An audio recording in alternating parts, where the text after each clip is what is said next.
प्रिय विद्यार्थियों नमस्कार। हिंदी शिक्षण की इस ऑनलाइन व्यवस्था में आप सबका हार्दिक अभिनंदन स्वागत। हिंदी व्याकरण के जिस विषय का आज हम अध्ययन करेंगे उसके प्रारंभ में कुछ प्रश्न मैं आपसे पूछता हूँ। आप जहाँ बैठकर पढ़ रहे हैं वहाँ आप और क्या क्या देख रहे हैं? आपके मित्र कौन कौन हैं? आप किस साधन को चलाना पसंद करते हैं? किस साहित्य को पढ़ना पसंद करते हैं? इन प्रश्नों के उत्तर देने के लिए आप शब्दों का प्रयोग करते हैं। शब्दों में आप क्या करते हैं? आप आसपास जो देख रहे हैं उनके नाम बताते हैं। मेज, कुर्सी, टेलीविजन, रेडियो, मोबाइल, चारपाई, पलंग, इस तरह आप नाम बताते हैं। मित्रों के नाम बताते हैं, मोहन, सुरेश, रमेश। जो फल आप खाना पसंद करते हैं फलों के नाम बताते हैं। साधनों के नाम बताते हैं। क्या आपने कभी विचार किया है ये जो आप नाम बताते हैं इन शब्दों को व्याकरणिक भाषा में क्या कहते हैं? तो आज का हमारा जो अध्ययन का विषय वो यही है। ये जो नाम है इन नामों को व्याकरण में संज्ञा शब्दों के नाम से पढ़ते हैं।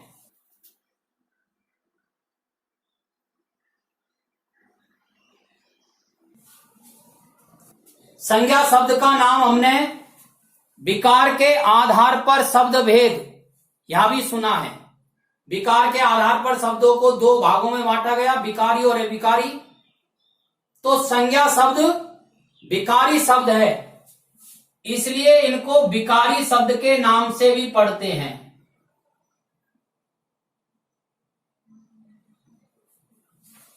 अब आपने जो नाम बोले हैं वे नाम या तो किसी व्यक्ति के हैं या वस्तु के हैं या स्थान के हैं। इससे आगे एक प्रश्न और पूछा जाए कि आपका मित्र कैसा है? आपने जो फल आप खाया वो आपको कैसा लगा? आपने जो साधन चलाया उसका आपका क्या अनुभव है? जिस स्थान पर आप भ्रमण करने गए वह स्थान आपको कैसा लगा? तो इन सबको बताने के लिए फिर आप कुछ शब्दों का प्रयोग करेंगे। मित्र बुद्धिमान है, चतुर है, होशियार है, सुंदर है, लंबाई उसकी अच्छी है, पढ़ाई उसकी अच्छी है, समझ उसकी अच्छी है, स्थान सुंदर है, फल के अंदर मिठास है। आपने ये जो शब्द बोले हैं ये शब्द क्या है? ये शब्द उस व्यक्ति, वस्तु या स्थान के गुण, दोष, दशा, स्थिति, स्वभाव, धर्म आदि को प्रकट करते हैं। अतः हम कह सकते हैं कि ये शब्द भी संज्ञा शब्द ही हैं। तो फिर हमारी संज्ञा शब्द की परिभाषा क्या बनती है वो हमें यहां स्पष्ट किया गया है। संज्ञा शब्द किसी व्यक्ति, वस्तु, स्थान आदि के नाम, गुण, दोष, दशा, स्थिति, धर्म, स्वभाव या भाव का बोध कराने वाले शब्दों को संज्ञा शब्द कहते हैं। व्यक्ति का बोध कराने वाले शब्द मोहन, राधा, सीता आदि। वस्तु का बोध कराने वाले शब्द हैं पुस्तक, कुर्सी, मेज, चारपाई, सोना, चांदी आदि। स्थान का बोध कराने वाले शब्द हैं उदयपुर, जोधपुर, जयपुर, चित्तौड़ आदि।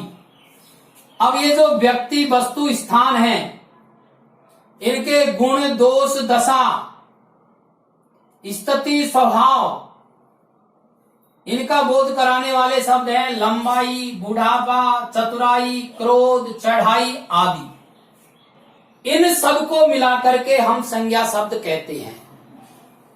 तो आप ये कह सकते हैं याद करने की दृष्टि से कि संज्ञा क्या है? तो संज्ञा नाम है। किसका नाम है? व्यक्ति, वस्तु, स्थान का नाम है। व्यक्ति, वस्तु, स्थान के अन्य किन भावों को प्रकट करते हैं? तो गुण, दोष, दशा, धर्म, स्थिति, स्वभाव आदि का बोध भी ये शब्द कराते हैं। ऐसे यदि हम अध्ययन करते हैं तो पर्याप्त मात्रा में शब्द हमारे ध्यान में आ जाते हैं। व्यक्तियों के नाम पर्याप्त है, वस्तुओं के नाम है, स्थानों के नाम है, फिर उनके गुण, दोष, धर्म, स्वभाव, स्थिति ऐसे शब्दों की एक लंबी सूची बनती है। अब इनको प्रयोग की दृष्टि से, याद रखने की दृष्टि से वर्गों में विभाजित किया गया है। और इन शब्दों को वर्गों में जो विभाजित किया गया है, इनका जो वर्गीकरण किया गया है, व्याकरण की भाषा में उन्हें संज्ञा शब्दों के प्रकार, इस तरह से हम पढ़ते हैं। तो ये संज्ञा शब्दों के प्रकार कितने होते हैं, यहां हमें समझाया जा रहा है। संज्ञा शब्दों के 3 प्रकार होते हैं। पहला प्रकार है व्यक्तिवाचक संज्ञा। कुछ शब्द ऐसे होंगे जो निश्चित वस्तु, व्यक्ति, स्थानों का बोध कराएंगे। दूसरा है जातिवाचक संज्ञा, जो व्यक्ति, वस्तु, स्थान के समूह का बोध कराएंगे। और तीसरा है भाववाचक संज्ञा, उसके स्वभाव या भाव को प्रकट करते हैं।